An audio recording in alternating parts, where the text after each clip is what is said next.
अस्सलाम वालेकुम दोस्तों, आज हम आपको ऐसे मुस्लिम अरब मुल्क की सैर करवाने जा रहे हैं जहां आज भी आपको 100 साल पहले के अरब की जिंदगी नजर आएगी। ऐसा मुल्क जिसे आप मिडिल ईस्ट का नॉर्वे भी कह सकते हैं। जी हाँ, आज हम सैर करने जा रहे हैं ओमान की।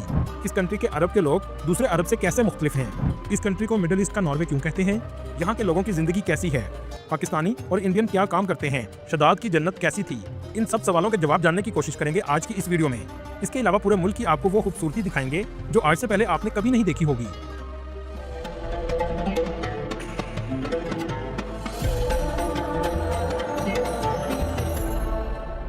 चलें अब निकलते हैं ओमान के एक शानदार सफर पर। इस कंट्री का ऑफिशियल नाम दी सल्तनत ऑफ ओमान है।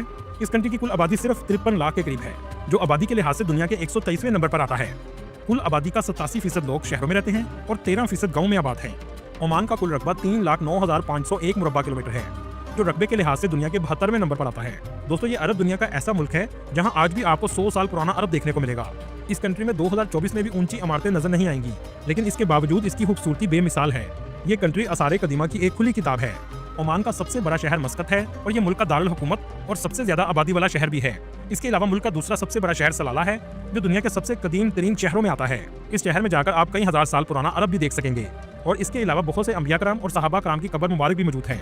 ओमान के लोग नहायत सादा और मेहमान नवाज हैं। यहाँ के लोग जमीन पर बैठकर खाना पसंद करते हैं। इनका लिबास ओमानी कंदूरा और सर पर कलरफुल साफा पहनते हैं, जो इनकी सकाफत का हिस्सा भी है। इसी तरह ओमान की सकाफत का एक हिस्सा हंजर भी है।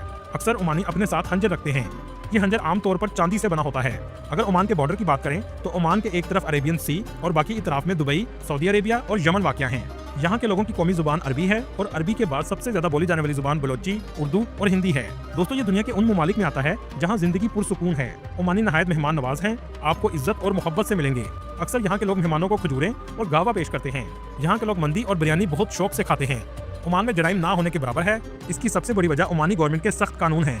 यहाँ की पुलिस अमनो अमान रखने में कामयाब समझी जाती है और ओमान के लोग पुलिस फोर्स पर भरोसा भी करते हैं। खवातीन बगैर किसी परेशानी के आज़ादी से घूम सकती हैं। मस्कत की कुल आबादी 16 लाख के करीब है, जो आबादी का तकरीबन 30% है।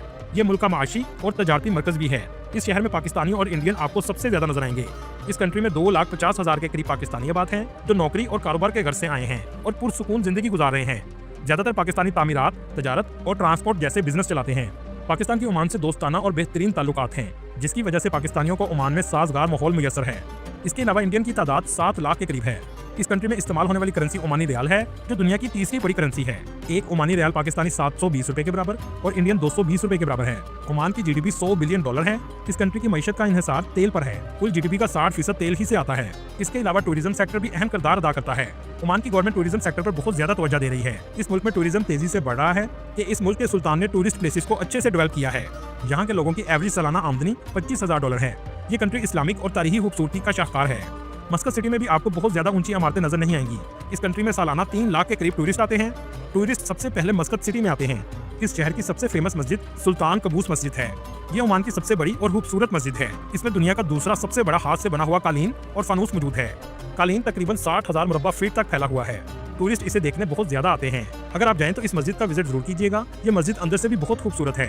मस्कत सिटी के साहिल पर एक किला भी मौजूद है, जिसका नाम अल मीरानी फोर्ट है। इस किले को 16वीं सदी में पुर्तगालियों ने बनाया था, जो आज भी कायम है। दूसरे अरब कंट्रीज की तरह मस्कत में भी सूक मौजूद है, जिसका नाम सूक मुतरा है, जहाँ जाकर आप ओमान की सकाफत को करीब से महसूस कर सकेंगे। मस्कत में आप पैरा मोटरिंग का भी मजा ले सकते हैं। ये आपके लिए एक अलग ही एक्सपीरियंस होगा। इसकी कीमत 20 ओमानी रियाल होती है। आसमान से आप बहुत खूबसूरत नजारा ले सकते हैं। जो किला देख रहे हैं, ये वो किला है जो पुर्तगालियों ने बनाया था। इसके लिए आपको सवारी बीच के पास जाना पड़ेगा।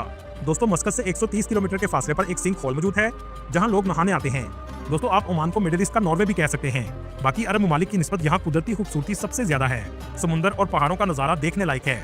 यहाँ जाकर आप बोट राइड जरूर लीजिएगा, जो आपको $50 की मिलेगी, जिसमें पूरा दिन आप समुद्र में गुजार सकते हैं और इसमें खाना भी शामिल होता है। इस इलाके का नाम हिसाब है।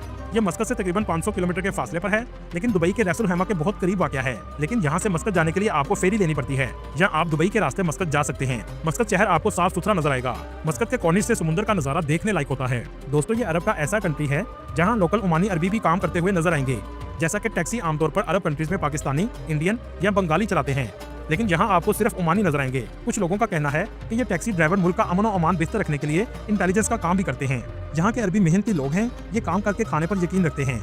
मस्कत में एक ट्रेडिशनल रोजना रेस्टोरेंट मौजूद है। ये बिल्कुल आपको पुराने अरब की याद ताज़ा कर देगा। ये एक किले की शक्ल में बनाया गया है। दोस्तों, मतरा सूक के बिल्कुल पास ही सुल्तान का पैलेस मौजूद है, जिसकी बिल्डिंग का आर्किटेक्चर बहुत खूबसूरत है। ये वही जगह है जहाँ से ओमान का आगाज हुआ था। ये सारा इलाका बहुत खूबसूरत और तारीखी है। चलिए अब मस्कत से निकलते हैं और चलते हैं वादी मुबाम। मस्कत से ये 180 किलोमीटर के फासले पर है। यहाँ बहुत खूबसूरत आबशार और कुदरत के हसीन मंजर देखने को मिलेंगे। चलें अब आपको दिखाते हैं ओमान का दूसरा सबसे फेमस सिटी, जिसका नाम सलाला है। ये दुनिया के कदीम तरीन शहरों में भी आता है। ये कुदरत की खूबसूरती से भी माला माल है। इसकी जबल साहबा भी बहुत फेमस है, जो इस शहर का बुलंद तरीन मकाम है। दोस्तों, ओमान के कुछ इलाकों में औरतें आज भी चमड़े का मास्क पहनती हैं। आमतौर पर शरिया के इलाके में आपको ये देखने को मिलेगा। ओमान के घर आपको ज्यादातर सफेद और लाइट ब्राउन ही नजर आएंगे, क्योंकि डार्क कलर करने पर इस मुल्क में पाबंदी है। ऐसा करने पर आपको जुर्माना भी हो सकता है और जेल भी जाना पड़ सकता है। इस कंट्री में सूदी निजाम काफी हद तक ना होने के बराबर है। आप बैंक में पैसा रखवाकर सूद नहीं खा सकते। ज्यादातर बैंक इस्लामिक बैंकिंग सिस्टम को मुकम्मल तौर पर फॉलो करते हैं। दोस्तों, आपने कभी अरब कंट्रीज में ऐसी वाटरफॉल कभी नहीं देखी होगी जैसी आप स्क्रीन पर देख रहे हैं। यहाँ की खूबसूरती और क्रिस्टल क्लियर वाटर एक अलग ही मंजर पेश करता है। इस इलाके का नाम वादी दरबत है। ये तकरीबन सलाला से 40 किलोमीटर के फासले पर वाक़या है। दोस्तों, सलाला में आज भी आपको खाने की डिशेस पत्थरों पर पकते हुए नजर आएंगी और दुनिया का सबसे मजेदार ऊंट का गोश्त भी यहीं पर मिलेगा। आप जब भी जाएं तो एक बार जरूर ट्राई कीजिएगा। दोस्तों, आपने शदाद की जन्नत के बारे में तो सुना होगा। ये कौम आद का बादशाह था, जो 8000 साल पहले ओमान की सरजमीन पर मौजूद था। ये बादशाह और कौम आद शिर्क में डूबे हुए लोग थे। शदाद के पास ताकत और सोना सब कुछ था, जिसका इसे सबसे ज्यादा गुरूर था।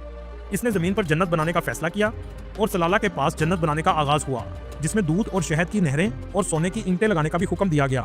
इस जन्नत को बनाने में कई साल लग गए। जब ये तैयार हुई तो इसमें कई महल सोने और जवाहरात से तैयार किए गए थे। जब शदाद इसमें दाखिल होने लगा तो अल्लाह के हुक्म से वहीं पर हलाक हो गया और बाद में अल्लाह का अजाब भी इस कौम पर नाजिल हुआ। आज भी इसके इलाके में इसके आसार मौजूद हैं। इस इलाके को आज उबर कहा जाता है, जो सलाला से 80 किलोमीटर के फासले पर वाक़या है। दोस्तों, कहा जाता है कि सामरी जादूगर का घर भी ओमान में सलाला के पास मौजूद है। सामरी जादूगर का जिक्र कुरान पाक में भी मौजूद है। ये वो शख्स था जब हजरत मूसा अलैहिस्सलाम कोहे तूर पर तशरीफ लेकर गए थे तो सामरी ने बनी इसराइल के लोगों को गुमराह किया और सोने का बछड़ा बनाने का कहा। लेकिन जब हजरत मूसा अलैहिस्सलाम वापस आए तो इसे अपनी कौम से निकाल दिया और कहा जाता है कि इसके बाद इसने ओमान और यमन के बॉर्डर के पास पनाह ले ली। ओमान में सहाबा कराम और अंबिया कराम की कब्र मुबारक भी मौजूद हैं, जिनमें हजरत इमरान अलैहिस्सलाम, जो अपने दौर के नबी रह चुके हैं, इनकी कब्र मुबारक सलाला में मौजूद है। ये एक अहम रूहानी मुकाम है। हजरत अयूब अलैहिस्सलाम की कब्र मुबारक भी सलाला के पहाड़ पर मौजूद है, जो एक मुकद्दस मकाम है। इस जगह बहुत से विजिटर्स भी आते हैं। दोस्तों, दुनिया का सबसे खतरनाक किला भी ओमान में मौजूद है, जिसे आज तक कोई फतह नहीं कर सका। ये किला निज़वा के इलाके में मौजूद है। इसका डिफेंस सिस्टम इतना शानदार था कि जो भी अंदर आने की कोशिश करता था मारा जाता था। अंदर आते ही इसके सर पर पत्थर या गर्म तेल आना शुरू हो जाता था। इसके बाद जमीन के अंदर सीधा गिरा दिया जाता था। इस किले के अंदर पूरा बाजार भी बनाया गया है। आज से 300 साल पहले तक ओमान का दारुल हुकूमत निज़वा था और इसी वजह से ये जगह टूरिस्ट की अट्रैक्शन की वजह है। ओमान की हुकूमत तालीम पर बहुत ज्यादा तवज्जो देती है, जिसकी वजह से आज भी ओमान का लिटरेसी रेट 96% है और दुनिया की बेहतरीन यूनिवर्सिटीज भी मौजूद हैं। दोस्तों, यहाँ मेडिकल में पढ़ने वाले बच्चों की फीस गवर्नमेंट अदा करती है, लेकिन इसकी शर्त यह है कि आप उनके क्राइटेरिया पर पूरा उतरें। ओमान की सबसे फेमस यूनिवर्सिटी सुल्तान कबूस यूनिवर्सिटी है। ओमान बहुत से स्कॉलरशिप प्रोग्राम भी ऑफर करता है, जिसका लिंक मैं आपको डिस्क्रिप्शन में दे दूंगा। इस यूनिवर्सिटी में पढ़ने का खर्चा 500 ओमानी रियाल से 700 ओमानी रियाल पर सेमेस्टर है और रहने का खर्चा 100 ओमानी रियाल से 150 ओमानी रियाल माहाना है। ओमान की टूरिस्ट वीजा की फीस 15 से 20 हज़ार के करीब है और पाकिस्तान से इसकी टिकट 70,000 से 80,000 के करीब है, लेकिन कराची से इसका फासला बहुत कम है। दोस्तों, क्या आप जानते हैं पाकिस्तान ने ग्वादर पोर्ट 1958 में ओमान से खरीदी थी। पाकिस्तान ने उस वक्त ओमान को $3 बिलियन अदा किए थे, जो उस वक्त के 1,50,00,000 पाकिस्तानी के बराबर थे। दोस्तों, ये थी आज की हमारी इन्फॉर्मेटिव और दिलचस्प वीडियो। आपको वीडियो कैसी लगी कमेंट में जरूर बताइएगा। उन्हें आने वाले दोस्तों से गुजारिश है हमारे चैनल को सब्सक्राइब और लाइक जरूर कीजिएगा। अगली वीडियो तक अल्लाह हाफिज़।